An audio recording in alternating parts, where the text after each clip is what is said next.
They say football is just a game. But if you ever laid in a hospital bed, starting at a flickering screen in the dark, praying for a miracle, you know that is not true. Football is emotion. Bangladesh, 1998. I was a child. A severe ear infection had turned my world into a fever dream of agony. Outside the humid night, air was heavy. Inside, the only light came from a small television, and I was watching the game of Argentina versus Croatia.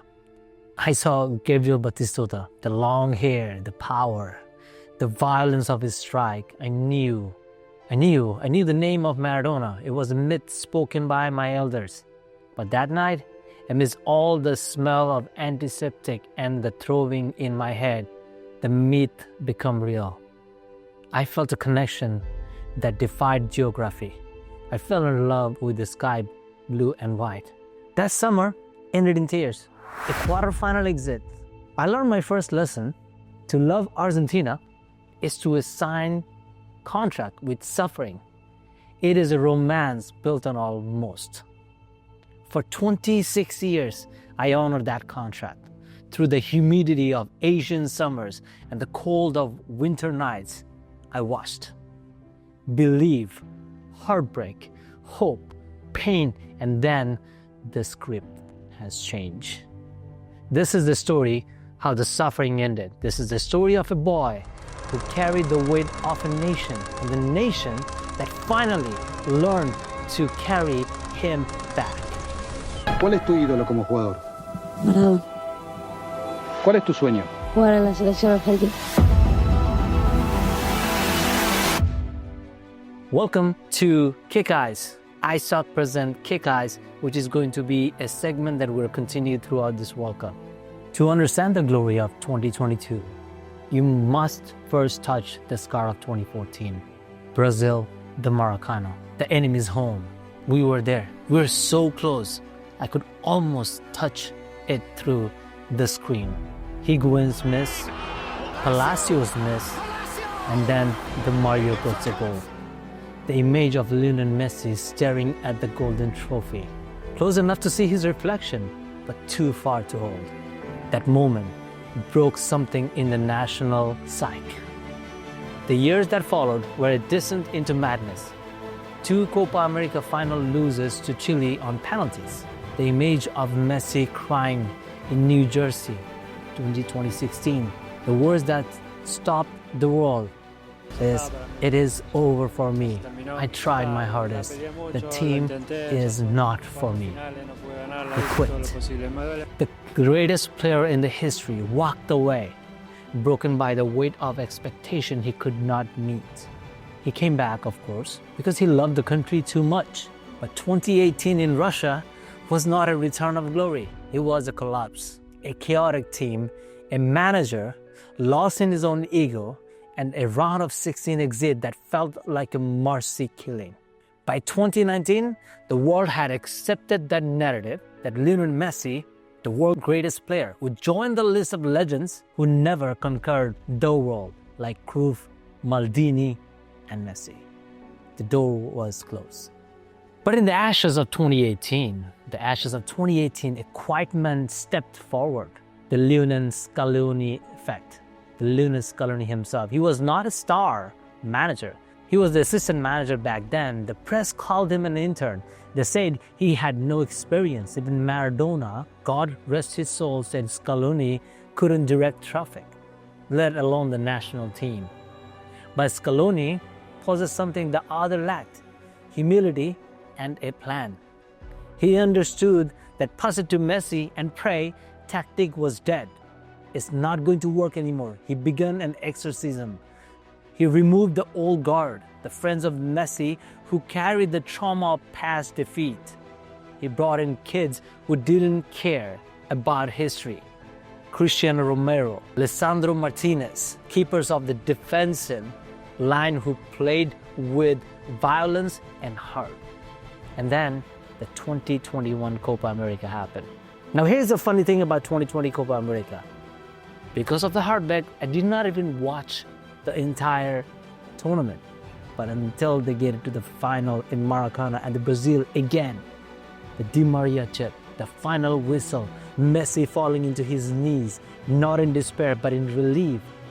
For the first time in 28 years, Argentina were champions. The anchor was cut. The heavy chain of failure was gone. They arrived in Qatar not as a desperate team anymore, but they arrived as a family. They were the La Scaloneta, unbeaten in 36 games.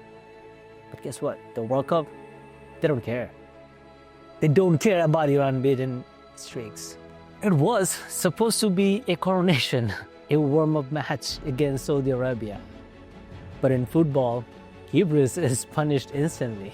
We scored early. We had 3 goals that disallowed, but we got comfortable.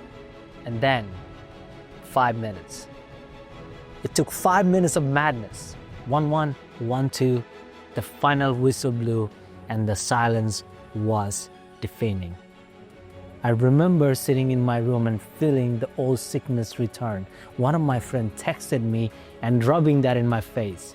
The ghost of 1998, the ghost of 2002, the world locked. And they were saying, where is Messi? Where is Messi? Excuse me, where is Messi? Where is Messi? Where is Messi? Messi down! Where is Messi down? Diaz packed his bag. They said, send him back home. Statistically, teams that lose their opening game do not ever win the World Cup. The odds dropped to near zero. But inside the locker room, something happened. There is no screaming. There is no finger pointing. Messi stood up and spoke to the world. Trust us. He said, we will not leave you stranded. And it was a promise. This is where Lionel Scaloni earned his place in history. Most managers would panic. They would stick to the veterans. Scaloni did the complete opposite of it. He looked at his team and realized it was too slow. We gotta change things around. Papo Gomez was not working. Leonardo Paredes was struggling. So what did he do? He made the calls that changed the tournament. He brought in Enzo Fernandez, a 21-year-old playing with the arrogance of a veteran. Enzo controlled the tempo. He passed forward, not sideways. He brought in Julian Alvarez. La Rana means the spider. The spider. Lautaro Martinez was injured and out of form. He did not think twice to bring in Alvarez, and he became the first striker. He pressed, he ran, and he created chaos so Messi could find peace. And Alexis McAllister, the quiet intellectual of the midfield. Against Mexico, the tension was suffocating. 60 minutes of trench warfare. If we lost, we were out. If we drew, we were likely out. The equation was tough. Then Messi found a pocket of space, a low drive, and the net rippled. The celebration wasn't joy. It was a release of pressure so high it could actually crush a submarine. Then Poland, a 2-0 masterclass. We did not just win, we dominated. We found our identity. We were no longer a group of stars. We were a pack of wolves. The quarterfinal against the Netherlands. Wow, what a match. This was not a football match, it's actually a street fight. The Dutch manager, right before the game, Louis van Gaal, has spoken and said he actually disrespected Messi. And he said Messi did not contribute without the ball. He said the Dutch would stop him easily. He made a mistake. Because what you don't do? You do not wake the beast. Messi took it personally. That night, we saw a different Leo. I have never seen Lionel Messi in that kind of manner. Not the polite boy from Barcelona anymore. We saw the Potrero, the street dog. The assist to Nahuel Molina was physics defining. A pass that no camera angle could see. But Messi saw it. We were up 2-0, cruising. And then the tall man came. Van Gaal threw on a giant. Weghorst de Jong. They pumped long balls into the boxes, and he got 2-1. He got a score, so 2-1. And in the 100th minute, a free kick routine straight from the training ground. Make it 2-2. I couldn't breathe. I felt physical pain. I was at work watching this game with my friends and my worker. And it was a flashback from 2014. Look at the team though. They didn't crumble. In the extra time, they attacked. They hit the post, couldn't score. Finally, it made it to the penalties. Emilio Martinez Dibu, he thrives in the chaos. He danced, he talked trash, he saved 2 penalties. When Lautaro Martinez scored the winner, Messi did not run to Lautaro. Messi ran to Dibu. Dibu was lying on the ground. The reason is the miracle that he just pulled up. And then the image for ages, Messi facing Van Gaal, hands cut behind his ears, and Topo Gigio, a tribute to Riquelme.